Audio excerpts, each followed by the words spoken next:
কারি জোবায়ের সাহেবের সেকাল আর একাল। প্রিয় ভিউয়ার্স, আসসালামু আলাইকুম ওয়ারাহমাতুল্লাহি ওয়াবারাকাতুহ। এই ভিডিওতে কারি জোবায়ের সাহেবের সেকাল মানে তিনি যখন নিজামুদ্দিনের অধীনে মাওলানা সাদ সাহেবকে মেনে তাবলীগের মেহনত করতেন তখনকার কিছু বক্তব্য, এবং একাল মানে তিনি যখন নিজামুদ্দিন অর্থাৎ মূল ধারার তাবলীগের মেহনত থেকে আলাদা হয়ে গেলেন তখনকার কিছু বক্তব্য উপস্থাপন করব। আমি কোনো বিশ্লেষণ করব না, আমি শুধু আপনাদের মতামতটি জানতে চাই। কারি জোবায়ের সাহেবের কোন কালটি ভালো ছিল বলে আপনাদের মনে হয়, সেকাল নাকি একাল? দয়া করে কমেন্টে জানাবেন।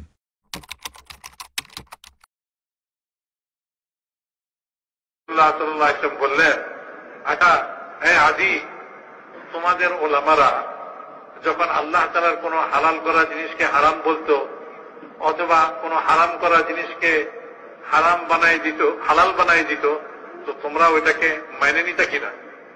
মানে হ্যাঁ, তা আমরা মানতাম। আমাদের ওলামারা খোদার কালামকে বিকৃত করত এবং তারা খোদার হালাল করা জিনিসকে হারাম করে দিত আর হারাম করা জিনিসকে হালাল করে দিত, আর আমরা ওইটাকে মেনে নিতাম।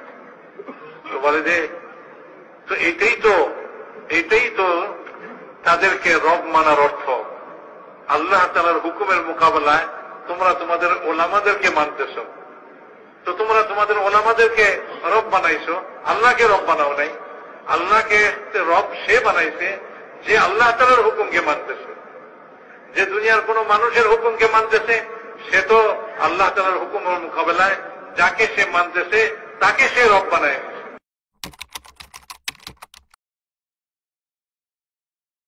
عليه الصلاة والسلام المؤمنون هينون لينون كالجمل الآنف إن قيد إن قاد وإن أنيق على صخرة استناخ أو كما قال عليه السلام. میرے محترم دوستو، بزرگوں، عزیزوں، اس امت کی فضیلت، اس امت کا خیر ہونا اور اس امت کے ساتھ اللہ کی مدد اور نصرت کے ہونے کی شرط وہ صرف اور صرف دعوت اللہ ہے۔ اس امت کے خیر الامم ہونے کی شرط، اس امت کے افضل امت ہونے کی شرط اور اس کی وجہ صرف اور صرف دعوت اللہ ہے۔ جب یہ امت دعوت اللہ کو چھوڑ بیٹھے گی دعاؤں کی قبولیت سے محروم ہو جائے گی، دعاؤں کی قبولیت سے محروم ہو جائے گی، وحی کی برکات سے محروم ہو جائے گی، اور اللہ رب العزت کی وہ غیبی نصرتیں جو اللہ کے بندوں کو اللہ کے ساتھ جوڑنے پر نازل ہوا کرتی تھی وہ ان نصرتوں سے امت محروم ہو جائے گی۔ اگر امت دعوت اللہ کے سوا کسی اور وجہ سے اپنے آپ کو افضل امت سمجھتی ہے تو خدا کی قسم بہت بڑا دھوکہ ہے، بہت بڑا مغالطہ ہے۔ کیوں؟ وہ صحابہ کرام جو حضور اکرم صلی اللہ علیہ وسلم کی صحبت کے لیے چنے گئے ہیں، جو افضل امت ہیں، اگر ساری امت افضل التابعین ویسے قرنی کے برابر ہو جائے، ان جیسی ہو جائے، تو ایک ادنا صحابی تک نہیں پہنچ سکتی۔ وہ صحابہ جن کو اللہ رب العزت نے حضور اکرم صلی اللہ علیہ وسلم کی صحبت کے لیے چنا ہے وہ خود یہ کہتے ہیں کہ اگر ہم دعوت اللہ کو چھوڑ دیں تو ہم کسی اور سبب سے افضل امت نہیں ہو سکتے، خیر امت نہیں ہو سکتے۔ کیوں؟ اس لیے کہ اللہ رب العزت نے دعوت اللہ کو شرط قرار دے دیا ہے اس امت کے خیر امت ہونے کے لیے۔ عمر رضی اللہ تعالیٰ عنہ خود فرماتے ہیں کہ اللہ تعالیٰ نے یہ نہیں فرمایا انتم خیر امت کہ تم بہترین امت ہو۔ فرماتے عمر رضی اللہ تعالیٰ عنہ کہ اگر ہم بھلائی کا حکم نہ کریں اور برائی سے نہ روکیں، امت کو امت کے حال پر چھوڑ دیں، تب بھی ہم خیر امت ہوتے اگر اللہ یہ فرماتے انتم خیر امتی کہ تم بہترین امت ہو۔ اللہ نے یہ نہیں فرمایا انتم خیر امتی، اللہ نے فرمایا ہے کنتم خیر امتی کہ تم افضل امت صرف جب ہو سکتے ہو، صرف اس وقت ہو سکتے ہو جب تمہارا سب سے پہلا فرض منصبی اور تمہاری اپنی سب سے پہلی کوشش ایک ایک امتی کو ایمان پر لانا एक एक उम्मती को अमाल पर लाना, एक एक उम्मती को भलाई का हुक्म करना, एक एक उम्मती को बुराई से रोकना। जब तक तुम ये शर्त पूरी नहीं करते तुम खैर उम्मत नहीं हो सकते। मैं ये बात इसलिए अर्ज कर रहा कि इस जमाने में हर अमल करने वाला अपनी इबादत, अपने इफरादी अमाल की वजह से या सिर्फ उम्मत मोहम्मदिया में होने की वजह से अपने आप को अफजल उम्मत समझ रहा है। हालांकि इस आयत के अंदर अल्लाह रब्बुल इज्जत ने सिर्फ इतना फरमाया है, तअमुरून बिल मारूफ व तनहूना अनिल मुनकर व तु'मिनूना बिल्लाह, कि तुम भलाई का हुक्म करते हो, बुराई से रोकते हो, अल्लाह पर ईमान रखते हो। ये तुम्हारे अफजल उम्मत होने की शर्त है।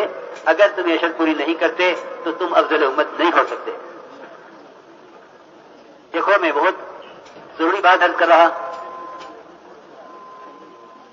उम्मत ये समझती है कि दावत इल्लाह किसी एक तबके, किसी एक जमात का काम है।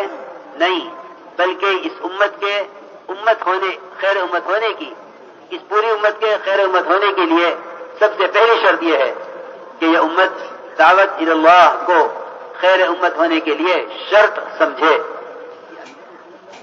नहमदुहु व नुसल्ली अला रसूलिहिल करीम, अम्मा बाद। मैं मोहतरम दोस्त बुजुर्गों, उन्हें বলেন যে ভাই এই উম্মতের ফজিলত এবং এই উম্মতের খৈর উম্মত হওয়া, এই সমস্ত উম্মতের মধ্যে সবচেয়ে উত্তম উম্মত হওয়া, বলে যেটার জন্য শর্ত হলো একটাই শর্ত, সেটা হলো দাওয়াত ইলাল্লাহ, আল্লাহর দিকে মানুষকে দাওয়াত দেওয়া, এই মেহনতকে করা। এটাই হলো এই উম্মতের ফজিলতের একমাত্র শর্ত এবং এই উম্মতের খৈর উম্মত হওয়ার একমাত্র শর্ত। যদি এই শর্ত পুরো হয় তাহলে এই উম্মত খৈর উম্মত হবে। মেরে মোহতারাম দোস্ত বুজুর্গ, বলেন যে এই উম্মতের মধ্যে সর্বপ্রথম যারা আসছেন তারা সাহাবা রাদিয়াল্লাহু তাআলা আনহুম আজমাইন। বলেন যে সাহাবাদের পরে যদি পুরা উম্মত ওয়াইস কারনির মতন রাহমাতুল্লাহ আলাইহি, ওনার মতন তাবেঈদের মধ্যে যিনি সর্বশ্রেষ্ঠ তাবেঈ, বলে যে এনার মতো যদি পুরা উম্মত হয়ে যায় তবুও একজন আজনা সাহাবীর সমতুল্য হইতে পারবে না। সাহাবা রাদিয়াল্লাহু তাআলা আনহুম আজমাইন এবং তাদের উপরে যে গায়বী নুসরাত নাজিল হয়েছে, আল্লাহ তাআলা গায়বী সাহায্য তারা লাভ করেছেন এবং তাদের যে সম্মান এবং এই উম্মতের মধ্যে তারা যে সর্বশ্রেষ্ঠ, এটার একমাত্র কারণই হলো এই যে তাদের প্রত্যেকেই দাওয়াত ইলাল্লাহ, আল্লাহর দিকে মানুষকে দাওয়াত দেওয়া, বলে এই কাজ তারা প্রত্যেকেই করতেন। এই জন্য মেরে মোহতারাম দোস্ত বুজুর্গ, বলে যে এই উম্মতের আফজল হওয়া, সব উম্মতের মধ্যে শ্রেষ্ঠ হওয়া এবং এই উম্মতের খৈর উম্মত হওয়া, আল্লাহ তাআলার কাছে এই উম্মতের সম্মান হওয়া এবং আল্লাহ পাকের গায়বী সাহায্য লাভ করা এই উম্মত, বলে যে এটা তখন হবে যখন কিনা এই উম্মত হিসাবে নিজেদের জীবনের উদ্দেশ্য এবং তারা তাদের জীবনের কাজ একমাত্র দাওয়াত ইলাল্লাহকে বানাবে। যখন উম্মত দাওয়াত ইলাল্লাহকে নিজেদের জীবনের উদ্দেশ্য বানায় নেবে তখনই তারা সমস্ত উম্মতের মধ্যে শ্রেষ্ঠ উম্মত হিসাবে গণ্য হবে এবং তারা খায়র উম্মাম হবে, সমস্ত উম্মতের মধ্যে শ্রেষ্ঠ উম্মত হবে। খোদ হযরত ওমর ফারুক রাদিয়াল্লাহু তাআলা আনহু উনি বলেন যে দেখো, আল্লাহ তাআলা কুনতুম খায়রা উম্মাতিন বলছেন, আল্লাহ তাআলা এই কথাও বলতে পারতেন আনতুম খায়রা উম্মাতিন, তোমরা শ্রেষ্ঠ উম্মত, এই কথা বলতে পারতেন। কিন্তু আল্লাহ তাআলা বলতেছেন যে তোমরা শ্রেষ্ঠ উম্মত হবে, তারপরে উল্লেখ করতেছেন কি কারণে তোমরা শ্রেষ্ঠ উম্মত হবে, যে তোমরা সৎ কাজের আদেশ করবে, অসৎ কাজ থেকে নিষেধ করবে এবং আল্লাহ তাআলার উপরে ঈমান রাখবে। মেরে মোহতারাম দোস্ত বুজুর্গ, বলেন যে ইনফিরাদি ভাবে, ব্যক্তিগত ভাবে উম্মতের কেউ নিজের ইবাদত বন্দেগী আমল এটার দ্বারা সে আল্লাহ পাকের নুসরত এবং সাহায্য এবং বেহতর উম্মত হওয়া এইগুলি কখনোই সে লাভ করতে পারবে না যতক্ষণ পর্যন্ত দাওয়াত ইলাল্লাহ, আল্লাহর দিকে মানুষকে দাওয়াত দেওয়া, আল্লাহর দিকে মানুষকে ডাকা, বলে যে এই কাজ যতক্ষণ পর্যন্ত না করবে এই উম্মত। কোরআনের ওই আয়াত অনুসারে হযরত ওমর রাদিয়াল্লাহু আনহু নিজে বলতেছেন যে আল্লাহ তাআলা কুনতুম খায়রা উম্মাতিন বলছেন, তার মানে হলো যে তোমরা শ্রেষ্ঠ উম্মত হবে তখন যখন তোমরা সৎ কাজের আদেশ এবং অসৎ কাজের নিষেধ করবে এবং আল্লাহ তাআলার উপরে ঈমান রাখবে। তো ব্যক্তিগত আমলের দ্বারা কেউ খায়র উম্মত হবে না, বলে যে খায়র উম্মত হওয়ার জন্য তো এই শর্তই রয়েছে যে সে দাওয়াত ইলাল্লাহ, আল্লাহর দিকে মানুষকে ঝুঁকানো, ভালো আমলের দিকে মানুষকে ডাকা, এই কাজ যতক্ষণ পর্যন্ত না করবে ততক্ষণ পর্যন্ত সে আল্লাহ তাআলার কথা কালাম অনুসারে সে খায়র উম্মতের মধ্যে শামিল হবে। আবার যে ভাই উনি বলতেছেন এই কথা যে উম্মত বলে যে যখন এই দাওয়াত আল্লাহর কাজকে ছেড়ে দিবে তখন তাদের দোয়া কবুল হওয়া বন্ধ হয়ে যাবে এবং তারা ওয়াহির বরকত থেকে বঞ্চিত হয়ে যাবে। ওয়াহির বরকত তাদের মধ্যে থাকবে না এবং তারা আল্লাহ পাকের গাইবী নুসরত যেটা সাহায্য তারা লাভ করত, এই গাইবী নুসরতের সাহায্য তারা তখন লাভ করবে না যতক্ষণ পর্যন্ত এই দাওয়াত আল্লাহর এই কাজকে না করবে। যদি তারা এই কাজকে ছেড়ে দেয় তো মেরে মহতারাম দোস্তা বুজুর্গ এই সব জিনিস থেকে তারা বঞ্চিত হবে।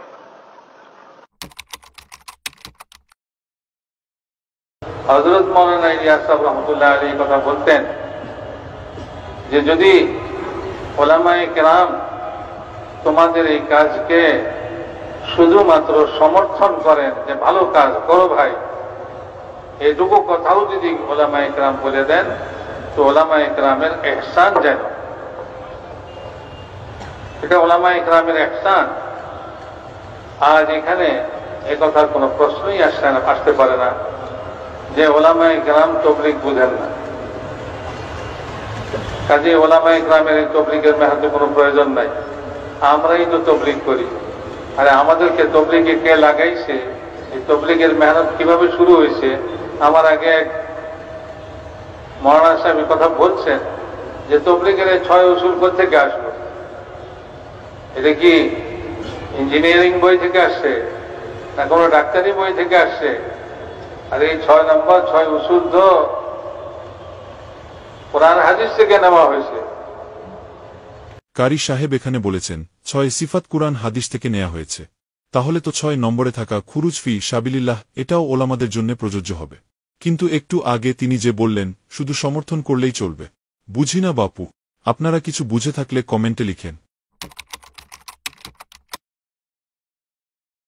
মাওলানা জুবাইরের কাছে আমার একটা প্রশ্ন, মানে কিছু মনে করবেন না, সেটা হচ্ছে গতকাল আমরা যখন তাবলিগ মানে ইসলাম ময়দানে গেলাম, সেখানে যারা মার খেয়েছেন, যারা মার দিয়েছেন, দুই পক্ষেরই কিন্তু হচ্ছে পাঞ্জাবিতে রক্ত ছিল। তো এই যে পরিস্থিতি, এই পরিস্থিতি থেকে কি আপনাদের মানে বের হয়ে আসার মানে দুই পক্ষের মানে মানে সমাধানের মানে দুই পক্ষের মধ্যে কোনো সমাধানের কোনো পথ আছে কিনা, আপনারা কোনো কিছু দেখছেন কি? মানে একজন সাধারণ রিপোর্টার হিসেবে বিষয়টা আমার খুব খারাপ লেগেছে যে যারা মার দিয়েছেন, যারা মার খেয়েছেন, সবার পাঞ্জাবিতে কিন্তু রক্ত ছিল, কিন্তু আপনারা একসঙ্গে কিন্তু একসঙ্গেই পথ চলেছে।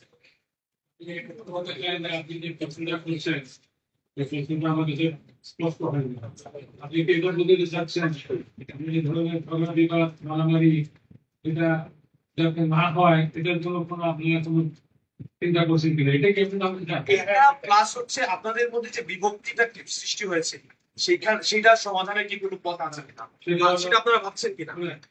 এটা হলো আমার সংস্কৃতি আমাদের এখানে করছিল, এখানে এই প্রশ্নটা আসছিল যে মিলে নেই, আমরা উভয় মিলে নেই শান্তিপূর্ণভাবে আমরা তাবলীগের কাজ করি।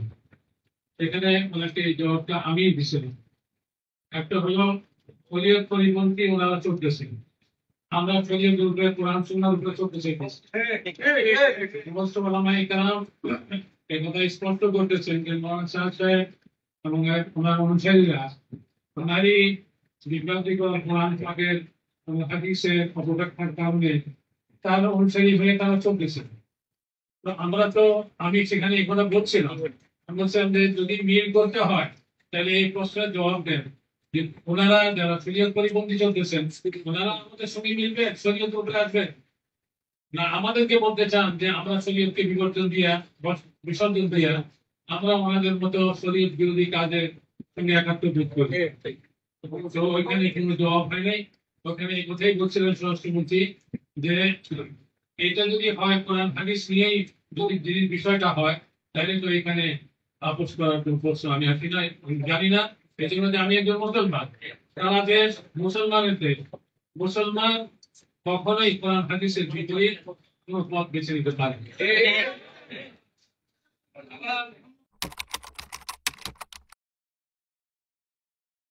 জি জি